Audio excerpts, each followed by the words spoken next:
Good evening. Welcome to a special edition of NBA News. My name is Larry Legrano and I will be your host. Tonight, we will profile the BP oil spill. We will take you through the ins and outs of their decision-making process.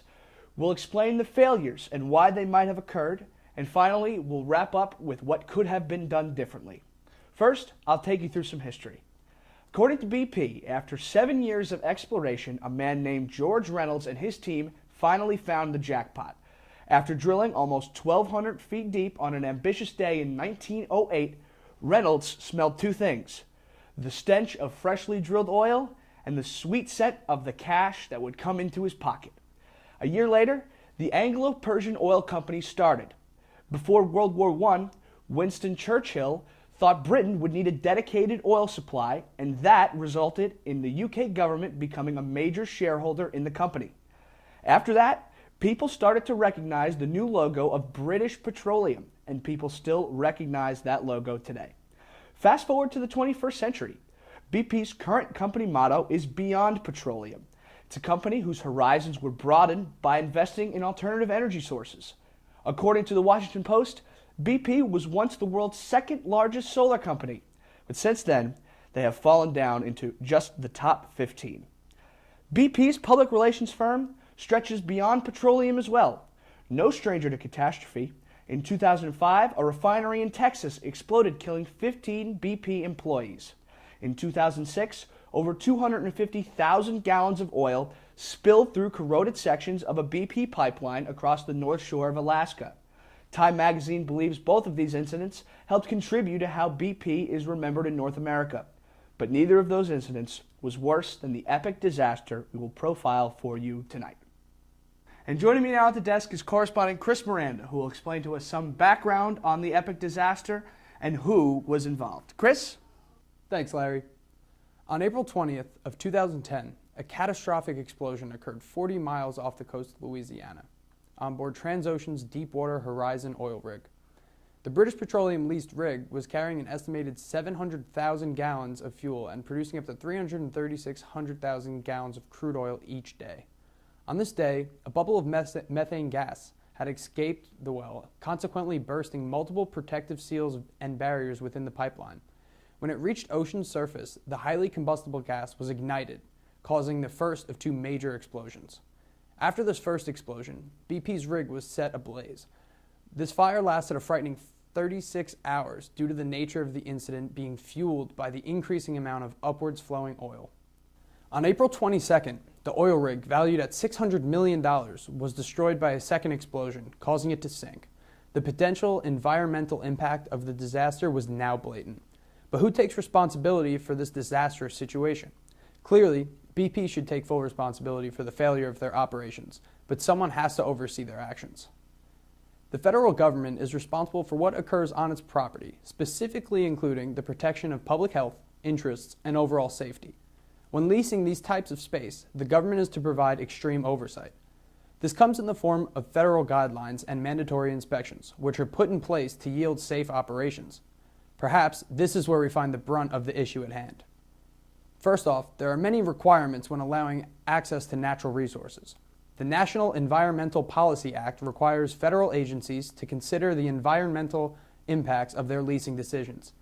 This creates a process that could take up to 3 years and significantly increase research and development expenses for large corporations, such as BP. As a large stakeholder in the offshore drilling, paired with a slowly recovering economy, the federal government provided BP with an exemption to this policy, as it was deemed to pose little environmental risk. The environmental risk level was notably miscalculated. This did not raise any eyebrows due to the fact that the government had provided the same exemption to 28% of all drilling permit applicants between 2006 and 2008. Upon monthly inspection of the rig, BP had passed time after time.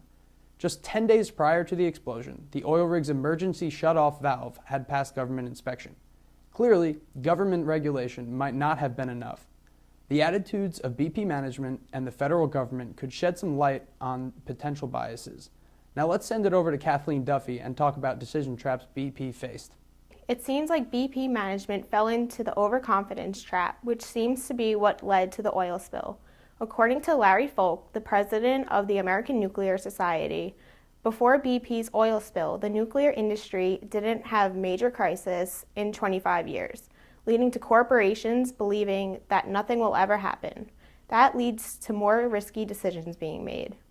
BP must have skipped the process of thinking through each scenario that could potentially happen and relied completely on Plan A, with no backup plans, alternatives, or a course of action if an oil spill were to occur. BP must have had an ineffective decision-making process, and the attitude that nothing will happen didn't help either. We'll keep digging into this crisis and keep you updated. Back to you. Thanks, Kathleen. Now joining me at the desk is correspondent Zach Collado, who's going to talk more about BP's negligence. Zach? Thanks, Larry. The actions and events that led to the infamous Deepwater Horizon oil spill in 2010 are the result of blatant negligence and a false sense of security that can best be explained through the theory of normalization of deviance. Over the course of many years without catastrophe, BP had become desensitized to the extreme dangers present and the overall importance of safety. Because there had not been any serious consequences, poor judgment, no regard for the safety of employees or the environment, and failing to acknowledge and properly address warnings gradually became normal for BP's management team. This normalization of deviance is directly responsible for the series of events that ultimately led to what is called the largest accidental marine oil spill in the history of the petroleum industry. BP's overall approach to safety was indifferent and nonchalant. They were known in the industry to take on jobs that their competitors could not or would not undertake, and their poor safety habits were no secret either. According to the Center for Public Integrity, from about 2007 to 2010, two of BP's refineries accounted for 97% of industry-wide safety violations identified as willful by the Occupational Safety and Health Administration. This means that over the course of 3 years, BP knew of but chose to do nothing about 829 safety violations. Sometimes BP's management team simply ignored experts' advice and decided not to run routine tests that would have indicated serious problems. It appears the managers seemed to find comfort in risky behavior. BP was too blinded by complacency to see that the systems they had in place were ineffective and dangerous. They were too biased towards these systems and past results from their procedures to understand that they were making poor decisions. When experts provided evidence and reasoning against their decisions, BP still didn't budge. For instance, when installing the final 1,200 feet of casing string to be cemented to the wall, BP informed one of their account representatives, Jesse Gagliano, that they had decided that they would use 6 centralizers to regulate the gas flow. He ran a computer analysis to determine how many centralizers would actually be needed, and he found that 21 would be needed to reduce the potential gas flow problem to minor, and that even with 7, the well would still be considered to have a severe problem. Gagliano recommended that BP use the full 21 centralizers, but they instead carried on using only 6 to avoid more costly delays. Delays caused by weather and mechanical problems put managers under extreme pressure, and they reacted by ignoring warning signs and cutting corners to make up for the lost time. When the first rig that they started drilling with was damaged, it took 3 months to bring in the Horizon to resume, so they ran the drill at unsafe speeds to make up for lost time. This resulted in them cracking the wall of the well and having to redo 2,000 feet to patch the hole. One of the biggest risks was with regards to securing the final section of the well. They were deciding between 2 options: either run a casing from the wellhead to the well bottom, or hang a liner from the last section of casing installed and slide in a tieback to secure it. Using the tieback option could cost up to $10 million more, but it was far less risky because there would be double the barriers to prevent the gas from escaping the pipeline. Managers were of course advised to choose the safer option, but they stuck to their flawed system of decision making and went with the risky, cheaper option anyway. BP's approach to safety is very unethical. They put their employees and the environment in risk in numerous occasions, and BP's methods for conducting business show that they showed no care for the rights of their employees to have a safe work environment and no regard for the environment and the wildlife around them. BP became so accustomed to operating beyond the lowest standard of safety that it was impossible for the decisions they made to be ethically sound and impossible for them to see catastrophic failure. BP regularly sacrificed quality to do things cheaper and faster, and it was apparent to other industry leaders that BP's behavior did not represent the industry norm. They were used to operating in a risky fashion, and complacency allowed them to grow into a company culture of negligence and irresponsibility. Over time, normalization of deviance set in and took its course without BP even noticing. Thanks, Zach. Now we send it to correspondent Connor Bates, who will talk about the backlash BP faced. Thanks, Larry. The BP oil spill had many side effects and resulted in many tragedies. The BP oil spill resulted in the death of 11 workers on the Deep Horizon rig. It was estimated that around 172 million gallons of oil rushed up from the depths of the ocean. This spill stretched across miles of the coastline that spanned 5 states. As a result of the distance the spill traveled, hundreds of pelicans, dolphins, fish, and other marine animals were covered in thick oil. This caused the death of a significant amount of the wildlife and also had a significant impact on the fishing industry in those states that were impacted by the oil spill. This catastrophe also halted new offshore drilling for months. We are now learning that individuals who are helping to clean up the oil spill are at risk of developing health hazards if they do not take proper safety precautions. One of the major health hazards that can result is cancer. So if you decide to go out and help clean up, make sure you keep yourself safe as well. Back to the desk. Thanks, Connor. Now we send it out to correspondent Alex O'Brien, who will tell us more about what BP could have done. Thanks, Larry. In the wake of this epic disaster, our team decided to do some research on what both BP and the government could have done differently to prevent this event from ever occurring. It became clear that BP's near misses, combined with their normalization of deviance and outcome biases, were the main contributing factors to the disaster.